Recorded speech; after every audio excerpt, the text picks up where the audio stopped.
Good.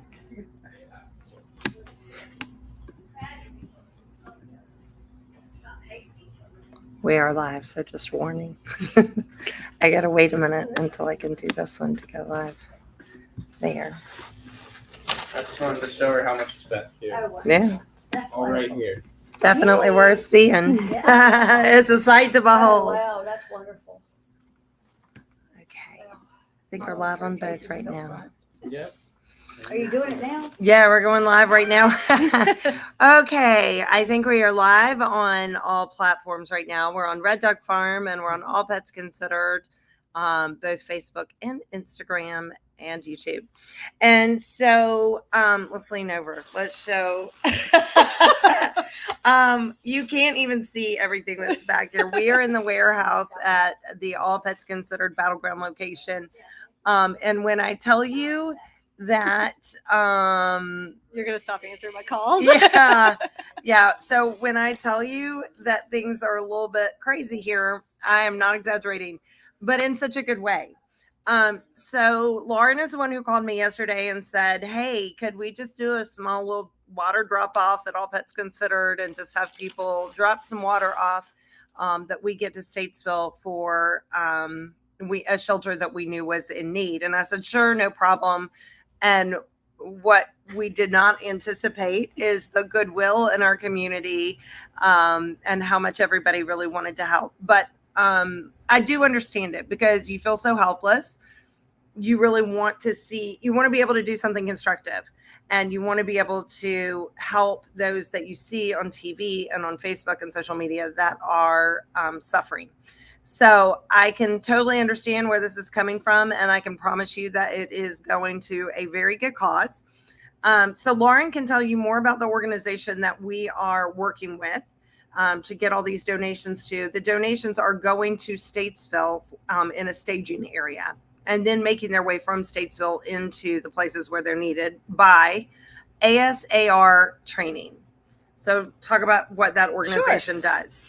So this organization we partnered with a few years ago when Florence came through and hit the East Coast. The organization has been around for years, and they are all certified first responders.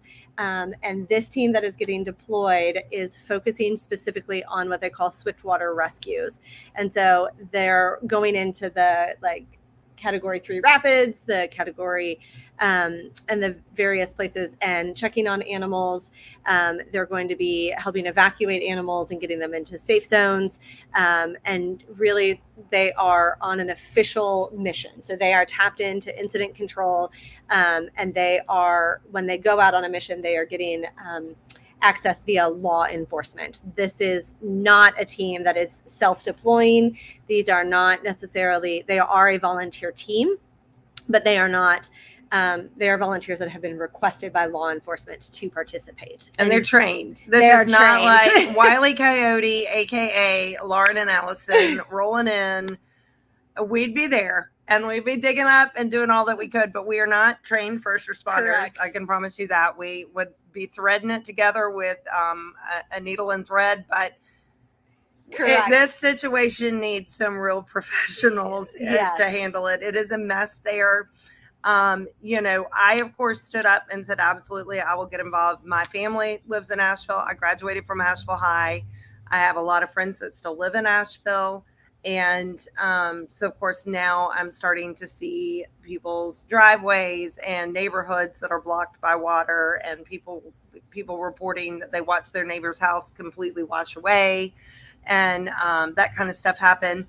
And so it does. I mean, it hurts us all. But when you grew up there and you have a tie there, it's just unbelievable. Well, it's in our backyard this time, right? It's in our backyard this time. And so we want to make sure that we are helping and that we are not hindering. Right. And so what happened yesterday about lunchtime is I got a call from one of my contacts that works with the team and basically said, we have a very urgent need. The most urgent need is drinkable water. So both for human consumption and for animal consumption. And they said, do you know anybody who would be willing to donate like a higher volume of water for us? And it was Saturday at lunchtime. And I thought, well, I'll reach out to some folks, which we did, and then sort of said, I wonder if we just get some water collected and sort of take it up there, and it'll be at least a first start for them to kind of backfill or to fill in what is needed during kind of this gap while everybody is getting their resources together. And so I called Allison and said, can we just use All Pets Considered to just have some folks drop off some water, thinking that it would just be a couple carloads. And it has not been just a couple of carloads. A little bit more. So yesterday, in 8 hours, we raised 2,200 or 2,500, somewhere in that range, gallons of water that got delivered to the site in Statesville. That is the staging zone for this Swift water team that is going in. We were going to take the water last night, but we were just so overwhelmed with everything that we got. We ended up actually taking it this morning instead. And then they are leaving with transport to get it distributed to the Humane Society that is up there.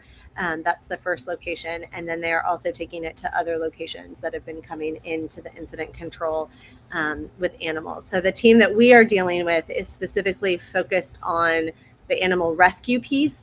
Not that they don't coordinate, I think, some with the human side of it, but the team has specifically kind of been contracted to deal with the animal piece because that is more of their expertise than a lot of the other organizations that are reporting. So it's not that none of us here don't care about humans, right? We do. But this is just sort of a specific need that we feel that we are best suited as a team to address. And so that is how we got all this water plus more behind us. So. And I will add that Lauren and I obviously are very involved in the rescue community. Lauren, because she's the executive director of Red Dog Farm, I own my own rescue organization, Doxy by Proxy Rescue. And, we've started seeing information come out about like Asheville Humane Society. And they literally are there with no water, no fresh water for their the animals that are there at the Humane Society, no cell service, no power, and are taking care of all of these animals in a triage situation. Those animals are now being evacuated. They're going to be going to local shelters and rescues in this community. And the rescue community is kind of organizing that behind the scenes. So you will see some of those animals coming into local shelters and local rescue organizations. I know you guys are working on bringing some in as well. Mm-hmm. So you'll start seeing those come in our area. And those are actually getting airlifted out. They're not able to get a road into at this time, at least last report that we got, they're not able to get actual road access in. So the plan is for a team of experts to fly in, pull the animals, load them up, and then bring them to sort of staging facilities as well too, to help with those animals. It's interesting because I think we get this question often. We might as well address a few of the other questions that we're getting pretty commonly asked. Animal rescue or any sort of relief effort is done in stages. Some folks are aware of this, some folks aren't. So the first part is going in and sort of assessing the situation, what everybody needs, providing immediate needs for folks to kind of get out of that sort of this initial trauma that we've experienced. So the animals that are getting flown out of the Asheville Humane Society and other shelters in that area, those animals are going to be more adoptable, or going to be adoptable. Their triage is going to look a little bit different than some of the other triage that we're going to be getting. One of the things that I know happened during Katrina is people started evacuating the animals and taking them hours away to places. And so what you'll start to see over the next few days is there will be waves of animals that are coming off or out of the I can't think of the word, like the tragic zone, like where it has happened. Mm-hmm. And they will go into staging areas close to home so that hopefully they can be reunited with their owners. So if their owners are staying there at a facility, if they're waiting for their homes to open back up and get access maybe sooner because they've been one of the lucky ones, or that they're making arrangements to go someplace else, that they'll be able to stay with their owners, right, and stay with their families.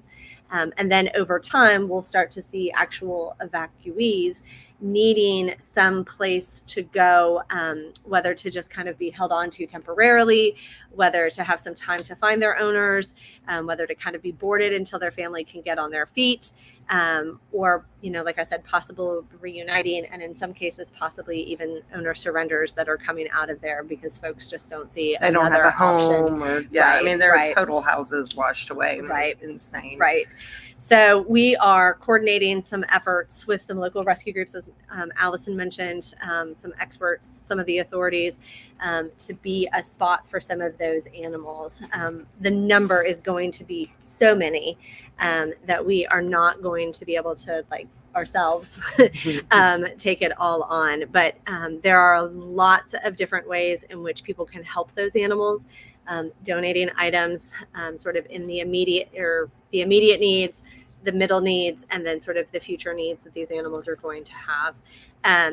They really, I think, as a law enforcement agency or as first responders, they really, I think, sort of stress the importance of making sure that we don't pull things out or too far away from the community too fast. But at the same token, there are a lot of large animals. There are a lot of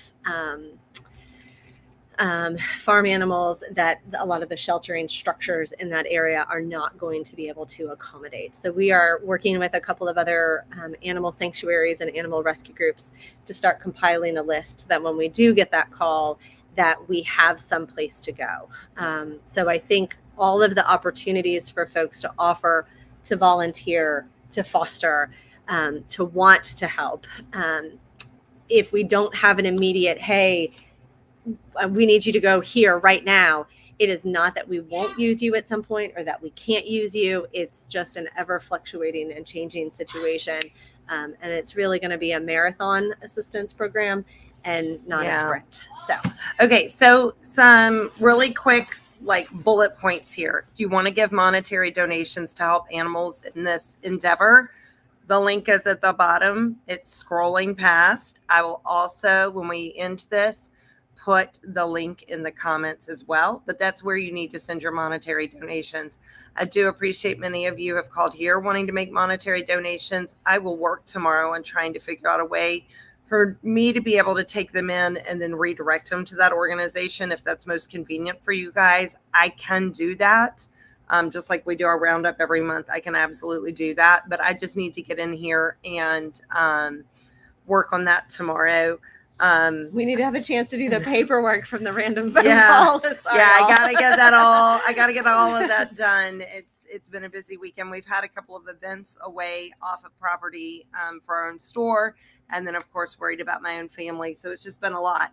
But I will work on that to where we could potentially take your monetary donations and redirect them to that organization. Obviously, 100% of those donations go to that organization. They're not staying with us here at All Pets Considered or with my organization or anything. They would just be going completely to that organization. Second thing, if you are able to foster an animal, an evacuee, what I would recommend you doing is going to Red Dog Farm and completing a foster application and going ahead of, it's not too early to go ahead and do that. And heck, maybe you've been considering fostering and this is a really good shove for you because you're like, maybe this is really what I should do. We do know the animals that are going to come out in the first wave are adoptable animals and, already waiting on forever homes. And so go to Red Dog Farm's website. Again, I'll link that in the comments. You can go to the website, fill out a foster application to get ahead of the game and get in line to foster an animal if they end up getting one that matches your preferences. If you want to make water donations, we're still taking water. Hard to believe there's any water left in Greensboro. I'll be real honest, but I'm sure there is. I'm sure y'all can find it if there's any chance at it. But if you want to bring water, paper towels, I think some people have brought toilet paper, which I'm sure is going to be very helpful as well.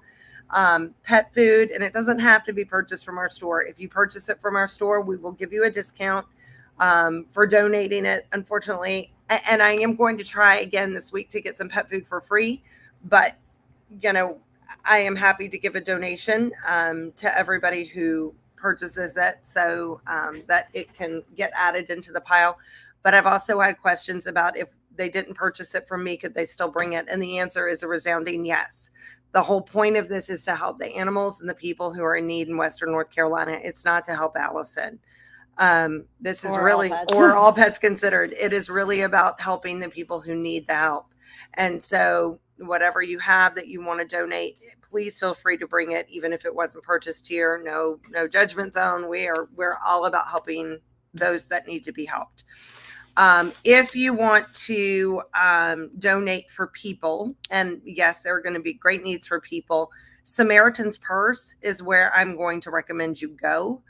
Here locally, Samaritan's Purse is already, I mean, they have a space here. I believe they have a warehouse here. I will find the link and put that in the comments too. That is where I would recommend you go take your human donations.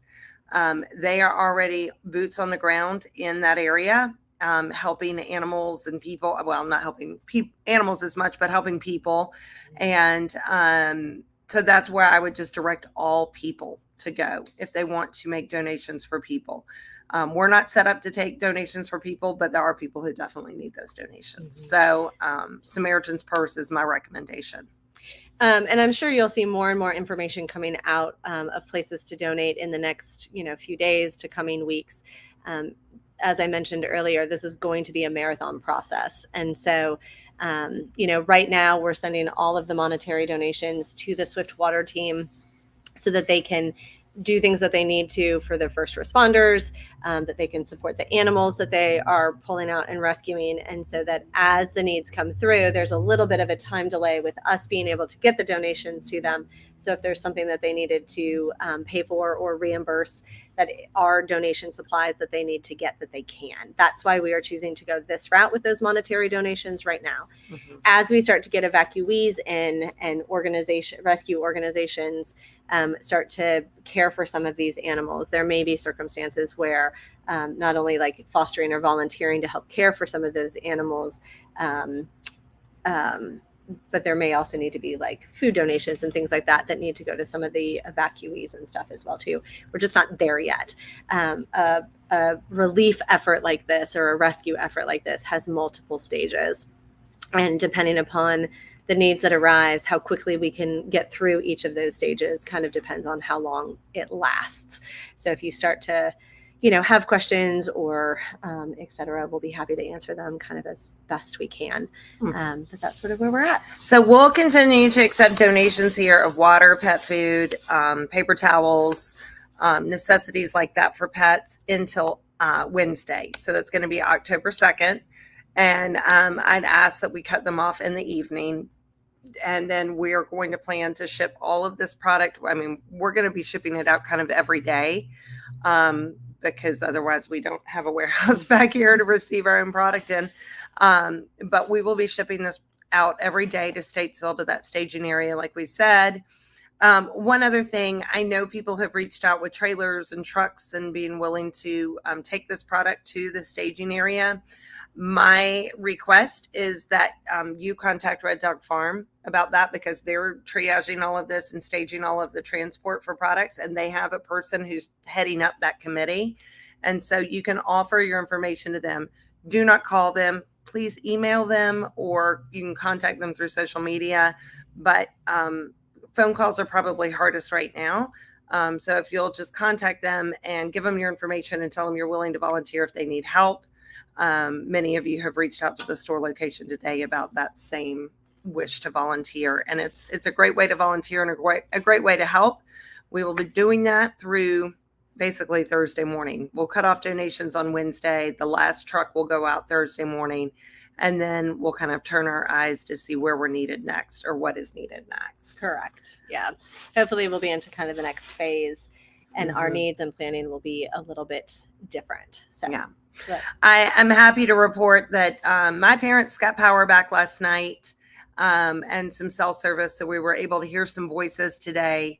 I think the breadth of everything that has happened is just starting to hit those who are in that area, because they've been so cut off from the world by not having any internet or power that they really have had no idea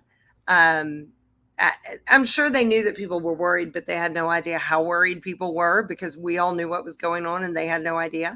And so I know power is being restored, cell service is being restored. And with that comes a whole host of other issues. So definitely keep Western North Carolina in your prayers. Many parts of Asheville are very devastated, just to put it mildly. And I mean, parts of Tennessee too. I've seen multiple videos and pictures, as we all have, and you just can't stop but feel so heartbroken for all of these people, because it came up so fast, and who would have ever thought of a hurricane in the mountains? That just doesn't happen, So my dad was saying today that they lived through a tornado in the 70s in Kentucky, and he was saying seeing all of the devastation reminds him of that huge tornado that they lived through. I mean, it's like a tornado came through, but it was really water that just came through and devastated everything. So I hope that answers some of your questions. And I think some of it too that I think folks need to keep in mind as well is that because the communication system has been down, that has impacted everybody, including the rescue effort piece. And so, a little bit of patience and a little bit of also understanding that every offer means something and is significant, and that it does not go unnoticed, and it is not unhelpful to know that there is a group of folks that are willing to sort of help and stand by, and just know that we will call if we are certainly able to do so, or take you up on those offers. And it is not from a lack of wanting to, it's just a lack of organizing and being of help and not of hindrance as well too. So we appreciate what everybody has done. Y'all have done an amazing thing, and continue to do an amazing thing. I mean, I think my staff filtered through more donations of water today and donations than they did anything else. They were quite busy. And we really appreciate that. We appreciate the outpouring of love. And I think at this point, those are the ways you can help. If you have questions, let's see. Thanks for helping. Will any of this be going to people who still have homes and need help with their pets? Will any of these be going to people who still? Yes. So this donation is going through to ASAR through the Swiftwater team. So the first set of or the supplies that they get will first go to the calls and the missions that they have been assigned to, which is a lot of animals that are stranded. Animals, eventually they'll start moving them to higher ground. They'll go in with their Swiftwater rescue team and start moving animals and pulling them onto boats and moving them from boats to the sort of recovery and staging areas to hopefully either be reunited with owners rather, or to make their way to another safe location, depending upon what that animal's situation is. So yes, Vicki, that might be where the confusion's coming. We were talking about two different efforts. There is an effort to get animals out of the Humane Society and some of the shelter locations, and we are doing that, but that's not what this product is being collected for. This is being collected for ASAR training, and that product is, they are literally going in, and maybe somebody reports that they had to abandon an animal in their home and they need rescue to go back in and find that animal and save that animal. These are the people who are doing that kind of task. And so these might be homes that are still standing, but somebody evacuated and had to leave an animal. Or maybe it's where there are people and animals, stranded. Those kind of things are possible as well. So yes, this is going directly to the people that they are working with. I hope that answers your question. This is not necessarily really going to the animal shelters. That's more where we're looking to get the animals out of the area and put them in other areas so the people who were working in the animal shelter can tend to their own lives. And this water, so if, for instance, the shelter is there and it's going to be a day or two before they can evacuate those animals, they will leave water behind. They'll note where that location is, what the need is, what is there. They'll leave the supplies behind so that they have what they need in the short term, and then they will work with incident control to get those animals removed and into actual safe zones and the accommodating shelter workers and things like that are there. So you guys have definitely turned this into a monumental effort. We appreciate that. We appreciate seeing the love. Yesterday, I saw somebody griping on some social media post as I was searching for word on my family members, and that person was being very ugly and saying not very nice things, and got so frustrated at how ugly that person was being at a time like this when so many people are suffering, and kind of shaming people for not evacuating and things like that. And then I came in and saw all the goodness and the generosity. And when you see those kind of things, it helps you remember that there's more good in this world than there is bad. And there's more kindness than there is evil. And this is definitely a project in that. It is definitely a project in that. And so we truly appreciate all of your goodness and kindness. And you can certainly feel free to continue to drop product off here until Wednesday.